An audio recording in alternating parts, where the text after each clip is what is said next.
بسم اللہ الرحمن الرحیم۔ سامعین و ناظرین محترم، سوال یہ ہے کہ زکوٰۃ کے مستحقین کو زکوٰۃ دیتے ہوئے یہ بتانا ضروری ہے کہ یہ زکوٰۃ ہے، یعنی جو میں رقم تجھے دے رہا ہوں، جو پیسے دے رہا ہوں، یہ زکوٰۃ کی۔ ایک بھائی کا سوال یہ تھا کہ اگر میں مستحق کے زکوٰۃ لوگوں کے بچوں کے اسکول کی فیس ادا کر دوں یا ان کے بچوں کے اسکول کی کتابیں یا کاپیاں لے کر دے دوں تو کیا ایسی صورت میں میری زکوٰۃ ادا ہو جائے گی، یا بہتر یہ ہے کہ میں انہیں پیسے دے دوں اور وہ ان کو جیسے چاہیں استعمال کریں؟ تو یہ تھا ایک بھائی کا سوال۔ تو اس کا جواب ملاحظہ فرمائے کہ کسی مستحق کے زکوٰۃ شخص کو زکوٰۃ کی رقم دیتے ہوئے یہ بتانا ضروری نہیں ہے کہ یہ زکوٰۃ ہے، یعنی لازمی نہیں کہ آپ جو اسے رقم دے رہے ہیں زکوٰۃ کی تو آپ ساتھ یہ بھی کہیں کہ یہ زکوٰۃ کی ہے، بلکہ زکوٰۃ کی رقم ہدیہ، تحفہ، عطیہ کے نام سے بھی اگر دے دی جائے تو زکوٰۃ ادا ہو جائے گی، لیکن زکوٰۃ ادا کرنے والے کے دل میں یہ نیت ہونا ضروری ہے کہ میں یہ زکوٰۃ ادا کر رہا ہوں، یہ میں جو رقم دے رہا ہوں یہ زکوٰۃ کی ہے۔ جن بچوں کے والدین اسکول کی ماہانہ فیس ادا نہیں کر پاتے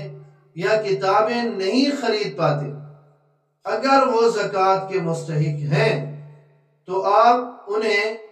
پیسے دے دیں، زکوٰۃ کے صدقات واجبہ انہیں دے دیں، وہ آگے اپنے بچوں کے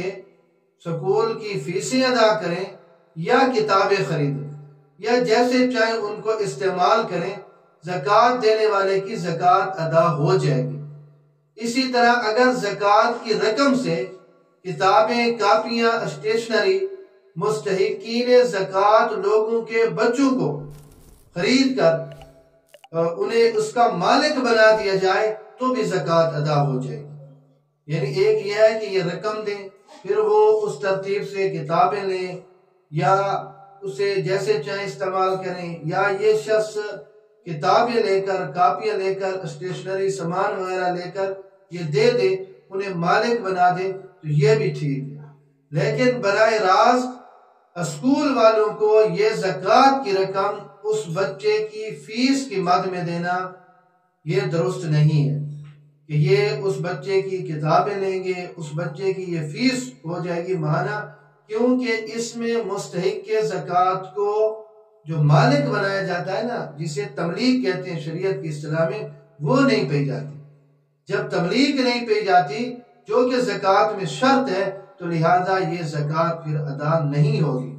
تو یہ ہے وہ مکمل مسئلہ کہ زکوٰۃ دیتے ہوئے کیا یہ بتانا ضروری ہے کہ یہ رقم زکوٰۃ کی ہے، تو وہ ساری تفصیل آپ کی خدمت میں پیش کر دی۔ اللہ رب العزت ہمیں دین کی سمجھ نصیب فرمائے۔